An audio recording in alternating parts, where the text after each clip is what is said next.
Laureen had responded to a blog, and she said, "Thank you for the compliment. So many people should never become parents." Ain't that the truth? Like any major project, if one is not willing to put in the work and the selflessness in order to complete it, they shouldn't have even started.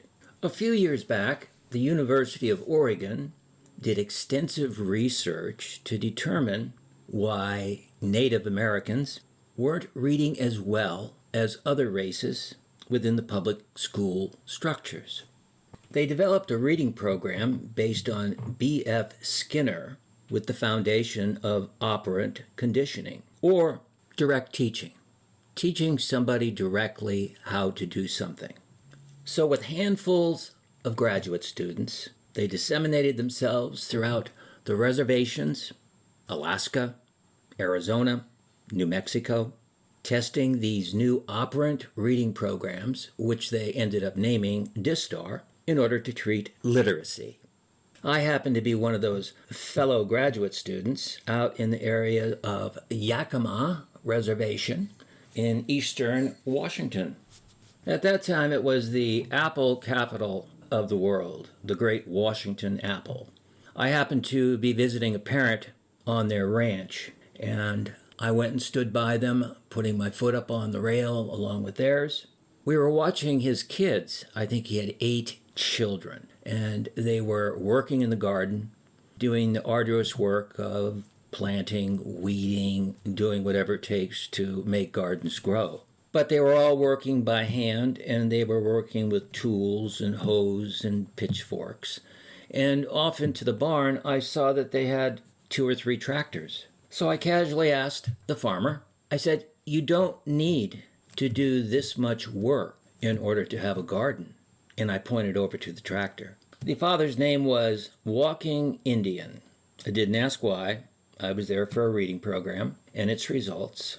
And he calmly turned and he looked at me and he said, "Dr. Bruns, I'm not growing a garden. I'm raising kids." Hence, teaching kids how to earn, how to grow, how to participate, and how to be part of a family structure, which is obviously a smaller social structure that they will be growing into. Laureen. Well, that is from an American Indian's perspective. Should some adults never have children? Well, what does science have to say? That famous motto we all lived with for 5 years. Let's follow the science. 5% of the lower bell curve and 5% of the higher bell curve. On the lower bell curve, anyone with, I would say, an 85 IQ should not really reproduce, because those individuals will not be able to participate within the social structure and build a strong family, strong farm, and a strong society. That's just the way life is. And on the other end of the social structure, when we're looking at 160 IQ, it's difficult to function at that particular level, primarily because couples procreate and produce children that are on the autistic spectrum. I failed to mention that once somebody is on the 85 IQ and lower on the bell curve, even the military will not use them for fodder on the lines, because their learning is stunted and will not grow without the assistance and the cuddling of others almost for a lifetime. Life is never greener on the other side of the fence. What God gives with one hand, he will always take with the other. Everyone comes to the planet with something to learn. There are no free rides. And unfortunately, the rides are only temporary, and there are 7 of them. We'll name the 7 levels of life's development that will never change and is a constant. The infant. The magic of life. And it is the thrust of lust that creates that infant. From infant, we go to school child. From school child, we go to lover, then to worker, then creeping into old age. And then we all return back into infancy. If any of these steps of development are skipped in any way, then the destiny of happiness will come to an end. To the infant and to the school child, those that, of course, were working in the Yakima Indians' garden, to the child, everything is magic. Ah, childhood. Glistening toys of young children. Life is a glitter until puberty and social awareness. Then all that glistens is not gold. Then the stabbing question begins. What the hell am I doing here on this planet? And overnight, where did all that magic go? At the top of the bell curve, crawling up from infant to school child, at the top is the lover. And here we come to answer the question, Miss Loring.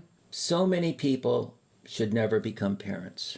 Unfortunately, the expectancy of a lover has about 5 years of childbearing. But that is the magic that was put on this earth for all of us. Because in order for an individual not to have to ask those depressing questions, why am I here and what the hell is it all about? At the lover stage, God gives us the quest of birth. And everyone knows that if they have a child, the parent's own life ceases to exist. And now we begin to exist for someone else. We don't ask ourselves, why am I going to work? Why am I producing a garden? We know the purpose. And the purpose is that we've created life, and it now becomes our responsibility to ensure that this life is groomed and can live when we're no longer a part of it. And what happens to the worker? And what happens to the person in old age? What happens to the person when old age drifts back into infancy? Who will want to join us on this journey? Who will want to visit us? Who will want to be a part of us? It's called our offspring. It's called our children. And the cycle begins. If we pull one category out of the cycle, which now we're talking about the lover, the rest of the life continues to go downhill.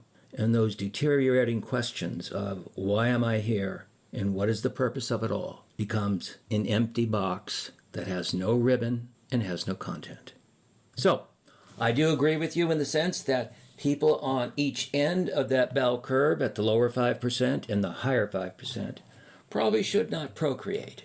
But for 90% of the individuals on this planet, procreation, the lover at the top of the bell curve, tells us that tomorrow will always have a better moment because the life we've given becomes the life that takes care of us and becomes friends as we grow old. But we cannot forget, just like the Yakima farmer, I'm not raising a garden, I'm raising children. Well, Lorraine, I hope this answered your question from my perspective, from a Skinnerian perspective. And this is Dr. B reminding you that we are not alone.